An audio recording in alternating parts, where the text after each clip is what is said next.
Hi guys, and welcome back to my channel. It's me, Elaine, and please subscribe and like this video for more. In this video, I will be talking about things that you can do to pass any subjects that you're taking, either you are in high school or in college. These things na ma-mention ko later on is hindi mo kailangan maging matalino, or it does not also involve intense studying. Basically, these videos and the things that I will be mentioning, the things that you can do with purely your effort. So effort is the key in this video. Without further ado, let's get to the video. First thing that you need to do is to show up. Basically, attend your classes. Rule or the most important thing to pass any kind of subjects. Just by attending your classes, you are boosting your chances of passing this subject.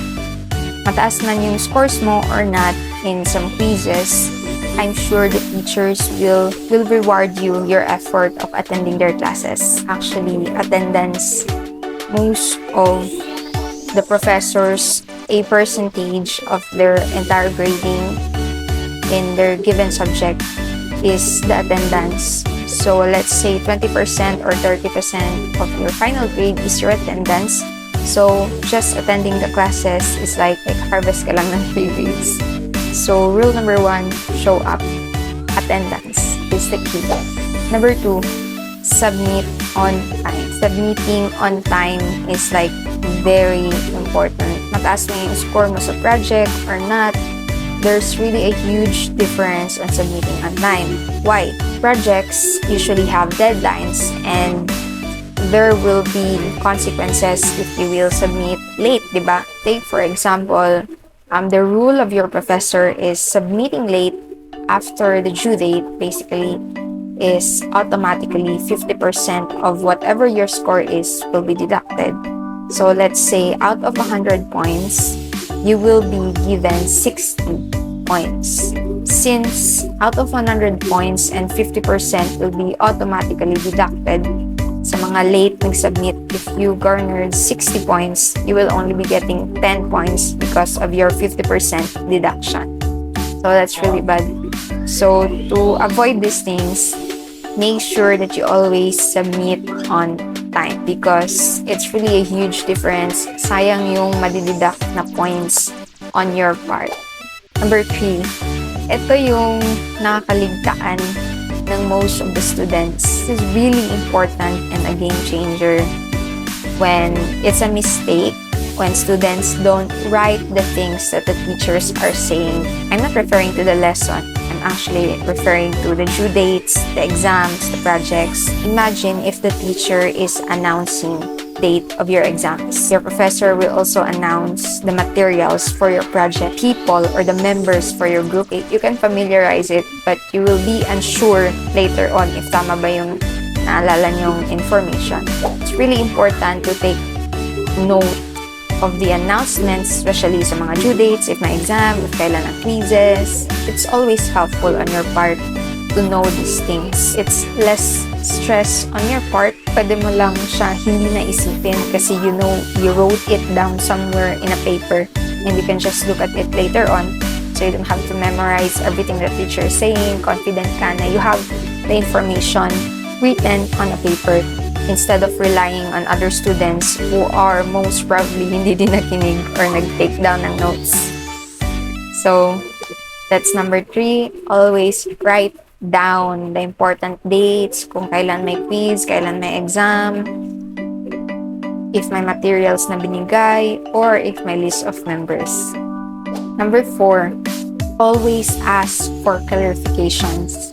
Clarifications either sa instructions or sa lessons. You do not wait for days to come. Hintayin mo pa talaga na expired na or hindi na fresh yung information. It's important that you clarify things na hindi klaro on your end kasi asking questions ahead can help you later on the process of making your project. You are aware specifically on the concerns na pwede mong ma-encounter later on. But since you already asked ahead of time, you know how to deal with it. Usually, ang nangyayari dyan is nadidelay yung mga projects nyo or group projects whatsoever, you are still waiting for the confirmation of your professor if tama ba yung instruction. So it's important to ask for clarifications right away. Number 5, this can really help you kasi teachers really notices those students who are interested.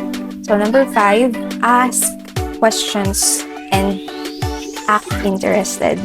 I'm not saying pretend, genuinely be interested on the subject of your professor. Here are some questions that you can ask on your professor. So this is also a lifesaver in my own experience kasi sometimes professor will forget to inform you in advance. Example, there will be an upcoming quiz or project for the next week. I can get that information ahead of time. So it's another benefit. Quizzes, I get to ask ahead so I can prepare ahead. Or para ma-plan mo lang yung schedule mo. So here are some questions that you can ask like, ma'am, when po ang quiz natin for this lesson this week? Is it at the end of the week? May project po ba? Main project po ba for this subject or course? What is it? Kasi usually ang main project is like one project na talagang huge part of your grade. It will require you a long time to prepare to finish it. I usually ask this at the beginning or the first week of every subjects that I take.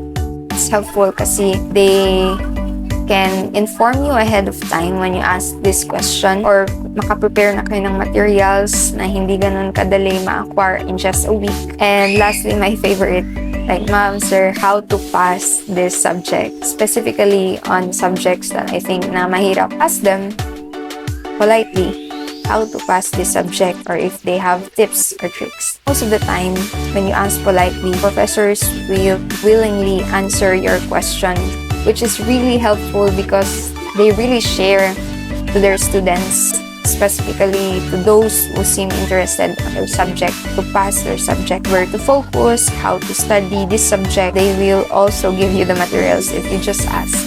Last but not the least, to always stay updated. Like, be updated. Announcement, if may due dates, if may projects, if may classes ba or wala. It's really important to be updated on your subjects. Specifically in college, just being updated is really helpful on your part as a student on passing this subject. I have actually encountered instances when I have classmates on a certain subject na hindi sila updated na may quiz. And they just show up on the class and like shook sila, ma'am, may quiz. But the teacher actually announced it. I don't know what happened. But a simple question of being updated is like just asking your classmates, ano kayang gagawin natin next meeting?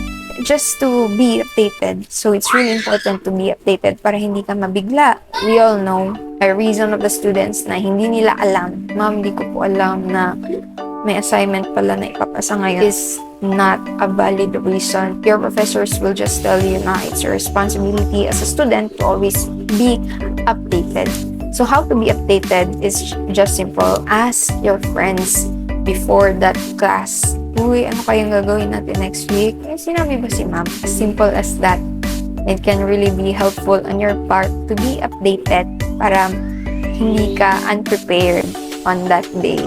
So these are the things that I believe makakatulong for students. These are just the things that you can do out of your own effort to increase your chances of passing this subject. I hope you like this video. I hope this is very helpful on your part. I enjoyed sharing the things that I believe na ginagawa ko din on my part. Please comment down below if you like this kind of videos.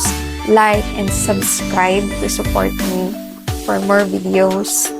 And comment down below if may mga things din kayo na sa tingin nyo magagawa nyo just to pass a subject. Thank you.